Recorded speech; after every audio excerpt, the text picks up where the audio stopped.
CESCO-ს დისკრედიტაციის მცდელობა რადიკალური ჯგუფებისგან ცენტრალური საარჩევნო კომისია 2025 წლის მარტი-ივნისის პერიოდის შესახებ ანგარიშს აქვეყნებს.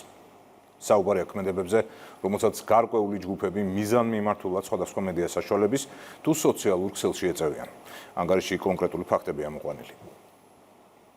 მიზანმიმართული შეტევა და დეზინფორმაცია ცენტრალური საარჩევნო ადმინისტრაცია ანგარიშს აქვეყნებს, რომლითაც დასტურდება, რომ კონკრეტული პირები CESCO-ს დისკრედიტაციას კონკრეტული მედია საშუალებების გამოყენებით ცდილობენ. CESCO-ს წინააღმდეგ ორგანიზებული შეტევის მიზანია თვითმმართველობის არჩევნების მიმართ მოსახლეობა სკეპტიკურად განაწყონ. არის მცდელობა, რომ შეიქმნას მოცემულობა რაღაც არასწორ ინფორმაციასთან დაკავშირებით, ამ მოცემულობის შემდგომ დაჯერების მცდელობა საზოგადოებისთვის და შემდგომ ამ ყველაფრის ქვეყნის ფარგლებს გარეთ გატანა. პოლიტიკური დღის წესრიგები, რომლითაც სხვადასხვა ჩართული მხარეები მოქმედებენ, ხელს ვერ შეუშლის ამ ობიექტური ინფორმაციის გავრცელებას, რომელსაც ინსტიტუცია ახორციელებს. მას შემდეგ, რაც რადიკალური ოპოზიციის წევრებმა არჩევნებში გამარჯვება და მოსახლეობის ნდობა ვერ მოიპოვეს, CESCO-ს მიმართ манипуლაციური განცხადებების გაკეთება დაიწყეს, რითაც კონკრეტული პირები ერთი და იმავე მესიჯბოქსით საარჩევნო ადმინისტრაციის დისკრედიტაციას ახდენდნენ.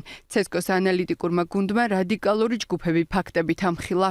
საარჩევნო ადმინისტრაცია ადგა და არჩევნებზე დაკვირვება აკრძალა. კალანდარიშვილი, რომელიც არის მართლა შავი ლაქა ქართული დემოკრატიისთვის, პირდაპირ დამკვირვებლები აკრძალა არჩევნებზე. იკრძალება, დაკვირვება და გადამოწმება, მათ შორის თქვათ აპარატებში. პრემიერ-მინისტრი სახელმწიფო ინსტიტუტების მიმართ მიზანმიმართულ დაკნინებაზე საუბრობს.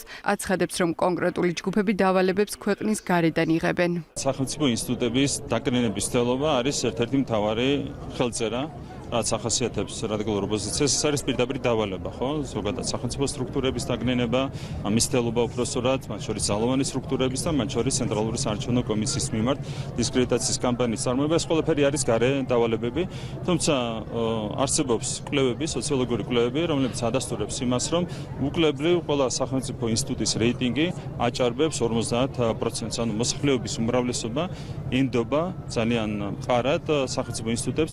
საპარლამენტო სივრცეში განმარტავენ, რომ რადიკალური ოპოზიციის დაბალი რეიტინგი მათივე ქმედებებზეც აისახება. არჩევნების წინ CESCO-ს რეპუტაციის დაზიანებას კი უშედეგოდ ცდილობენ. არ აქვს მნიშვნელობა ცენტრალურ საარჩევნო კომისიას მიადგებიან, პოლიციას მიადგებიან, სასამართლოს მიადგებიან, ნებისმიერი სტრუქტურა, რომელიც სახელმწიფოში არსებობს, ყველაფერი უნდა იყოს ტოტალური დისკრედიტაციის, ასე ვთქვათ, და შეტევის ობიექტი. რაიმე საქმიანი კრიტიკა რომ გქონდეთ, რა თქმა უნდა, მდგომარეობა სვანაირი იქნებოდა. CESCO-ზე თავდასხმა განსაკუთრებით წინასაარჩევნოდ ემსახურება ზუსტად იმას, რომ საზოგადოებაში შეიტანონ ერთგვარი დისონანსი. ნებისმიერი ინსტიტუტი და განსაკუთრებით ცენტრალური საარჩევნო კომისია და განსაკუთრებით წინასაარჩევნო პერიოდში, როდესაც არის ამოღებული სამიზნედ უკვე საჯაროდ და აღიარებულად რომ იყოს თავდასხმის ობიექტი, ზუსტად ნიშნავს იმას, რომ ეგრეთ წოდებულ რადიკალურ ოპოზიციას აქვს უკვე